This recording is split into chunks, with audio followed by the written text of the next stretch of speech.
Hey guys, it's Erica from Enrichment Studies, and I want to talk about something today.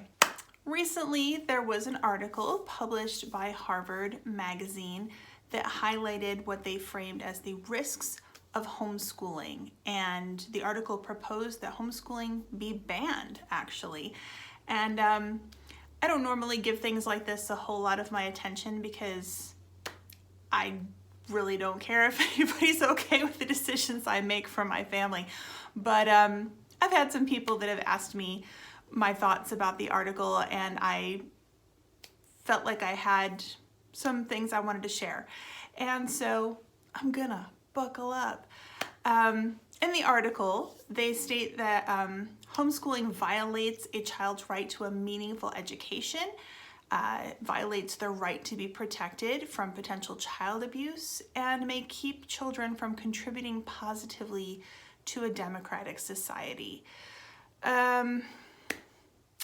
If you were ever under the illusion that Harvard was a top-notch source for intelligent contributions to society, this article will disabuse you of that notion. Not only was the article poorly written, but it seemed to come from a place of having no actual research or understanding of what homeschooling is or how it works. There were no supporting statistics about the allegations of these problems. I'm not about it. There have been quite a few really well done rebuttals and responses to this article that have come out, including from homeschooled students who have graduated from Harvard and have done quite well. So today I'm just going to jump in and tell you a few things, and I don't know if I'm going to be able to fit it all into 10 minutes. This might be a couple different, maybe be part one, part two. We'll see. So just to give you a frame of reference, I'm a mother of 6 children, and I've been homeschooling for most of the past 23 years or so. Over those years, I have also had some of my kids, actually all of my kids at one time or another, have attended public school. We also, for 1 year, used a hybrid cottage school for one of our children. My daughter, my second child, she chose to do her whole high school career at our local public school. That was her choice. I believe in giving kids a choice, and that's what she wanted to do, and she graduated there with honors. My kids are now 17 to 27, so I'm almost all the way done with my homeschool career, as it were. So I think I've seen enough on both sides of this issue to possibly have some stuff that would be valuable to share. So let's start. I'm just going to address those. There's so much stuff in the article. It brought up a lot of memories for me of experiences we've had and reasons why we homeschool and all sorts of stuff. But I'm just going to try to stick with these 3 main points that they've brought up about the risks of homeschooling, and then kind of just wind up with my wish for education in general for our children. So first of all, the idea that homeschooling violates a child's right to a meaningful education. So that's sort of, that's interesting, because public school can't deliver a meaningful education to all children. I'm not even sure that we could say public school regularly delivers a meaningful education to most children. You've got a situation where you've got the stress, anxiety, bullying, noise, and pace of a traditional school setting.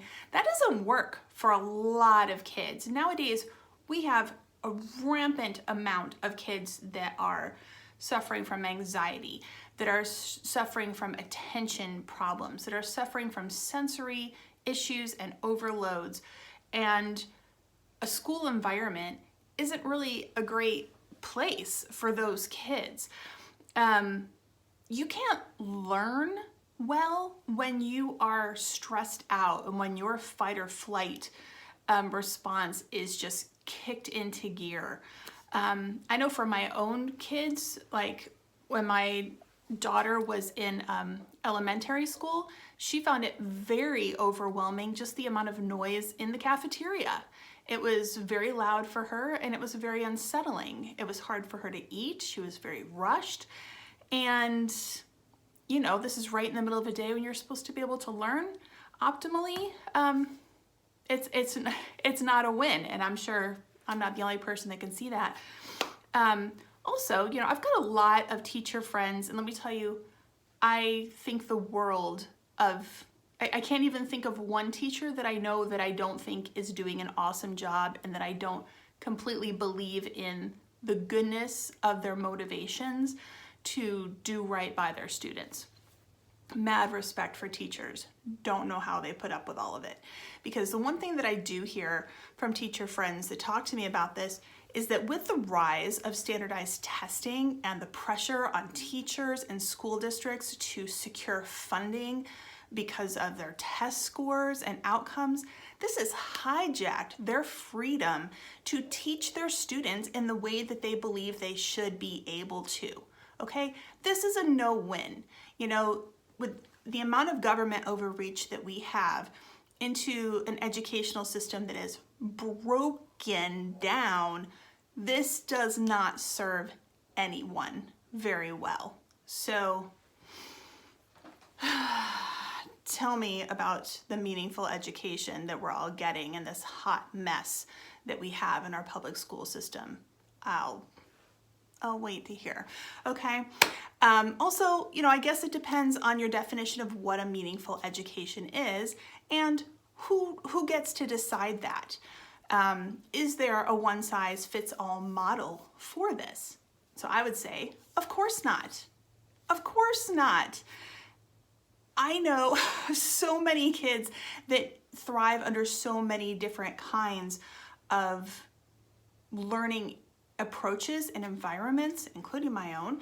And yeah, you can't just streamline that and say, oh, just bring all the kids in here to public school and we're just going to streamline this and it's going to serve them all. No, that's impossible. It will not. So let's stop that madness. You know, I know of a kid, a guy who was homeschooled. He didn't want to do chemistry. He was college bound. His mother was like, you know, if it's a risk, if you don't do chemistry, that might make it so you can't get into a program. And that was a risk he was willing to take. He did the research for the programs he was interested in. He decided, we'll see. We'll see what happens. You know what he did take? He learned Klingon, which you might think is silly, but guess what? When he applied to the college linguistics program of his choice, they didn't care that he hadn't done chemistry, and they thought it was pretty freaking awesome that he knew Klingon. He got into that program. So one size doesn't fit all. You know, is that the right answer for every kid? Of course not. But for some kids, you know, knowing what their aptitude is, knowing what their goals are, streamlining to that, homeschooling can give that to kids, and that's a plus. So let's see, oh my gosh, we're already at 8.5 minutes. You know, I've got dyslexic kids. Let me just tell you this one. You know, when one of my dyslexic sons was about in 7th or 8th grade, he was interested in possibly going into middle school. And I already had a relationship with the head of, nope, I'm gonna stop that right there.